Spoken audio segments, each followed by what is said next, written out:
Far too many construction projects focus on saving both time and money. These careless and often ignorant practices often end up costing much more than they were intended to save. The prior homeowners had put in a rear patio. Now, when the concrete was placed, it was set too high and the concrete was in contact with the wood structure. Concrete holds moisture very well, and so it's like a sponge. Once it gets wet, pretty much stays wet. So this constant source of moisture caused this water damage and wood rot.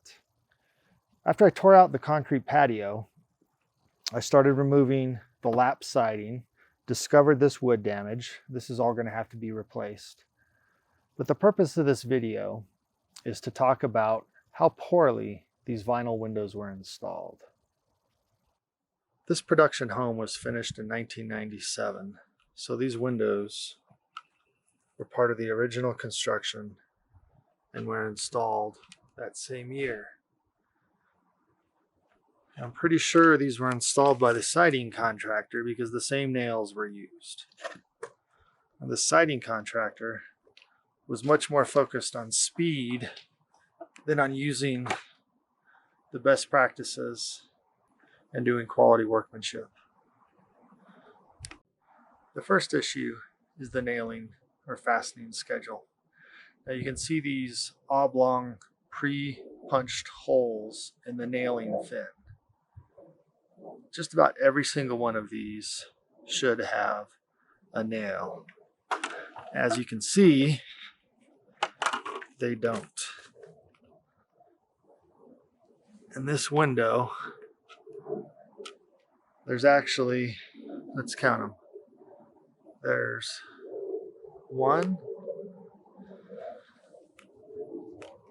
2, 3,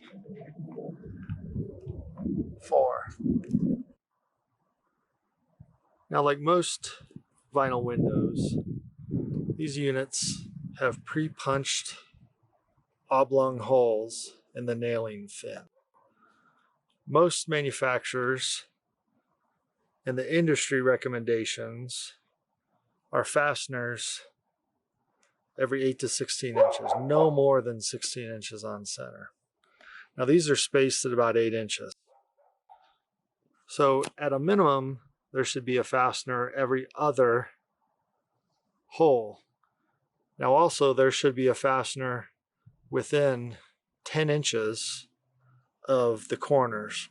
You don't want to put a fastener too close to the corner because it can damage this seam. So there should be a fastener here, a fastener here, fastener here, fastener there. As you can see, they really skimped on the fasteners. So this window unit should have 20 fasteners, and it has 4. So you can see that's not nearly enough. Now just look at this. This is an installed window. Just think of how much air and moisture can get into that. Also, just the integrity of the window from all of this movement is going to cause the window to not last nearly as long as it should. And you get a really good picture of how focused these installers were on quality. On this unit, the top fastener is right here, which is as high as you can reach to comfortably install it without doing any extra effort and getting up on a ladder or on some scaffold to properly reach and install the windows. It's pretty embarrassing. So these window installers didn't pay any attention to these pre-punched oblong holes. They just shot nails through the vinyl fin. These holes should be used. They're oblong so that the nail goes in the center of them and allows for a small amount of movement in the unit, up and down, expansion and contraction and other stresses. But either they didn't know They didn't care. They just shot their nails into the fin. The nail on the left is what was used to install the windows. The length is okay, but the shaft is too narrow, the head is too small, and it's not an exterior use nail, so you can see the corrosion caused by it becoming wet. What should be used is the nail on the right, which is a 2-inch hot dip galvanized roofing nail with a wide head. Now it's a good gauge of the quality of the installation crew just to look at how they did the siding. The siding is too tight to the trim. There should be a larger gap here. That's the same thing they did with the windows. They were too tight to the windows. And you can see this is lap siding, which should be blind nailed, but it's face nailed. So you have all these exposed fasteners. These fasteners should be underneath. Also, these fasteners are the correct length if they're blind nailed, but they're too short if they're face nailed like this because of the extra width of this piece of siding. So all around,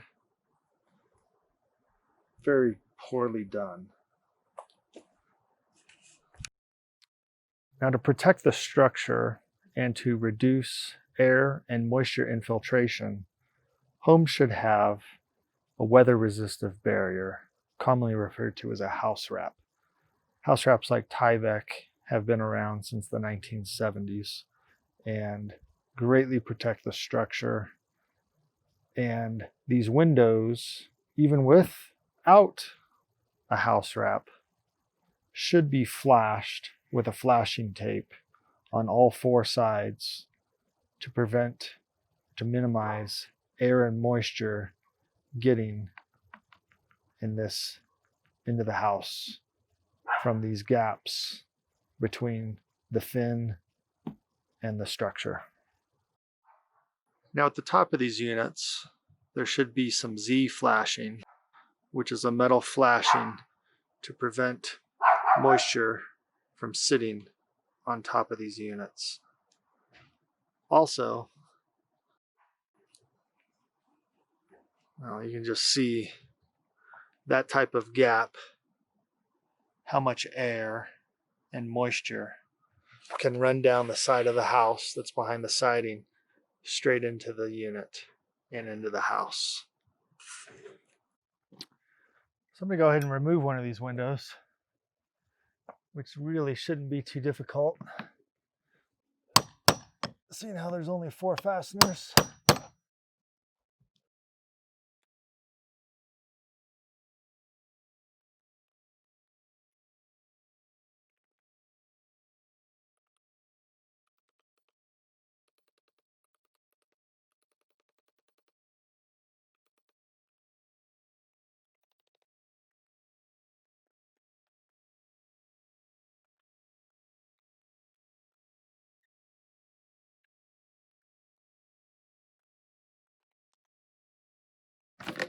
This really should not be that easy to remove. So some other problems or steps that they skipped. So the back side of this nailing fin should have a sealant all along the back as another seal to the structure to prevent moisture from getting behind the unit and into the home. You can also see they used some fiberglass insulation in some attempt as an air barrier. Now what they should use is the low expansion foam, spray foam, to fill this void. This is not an air barrier. This does nothing to stop air. All it does is filter the air maybe a little bit, so you can see how dirty it is. You got a cat checking out the workmanship that she does not approve. It's not very good work, is it? No. This sill should have some sill protection.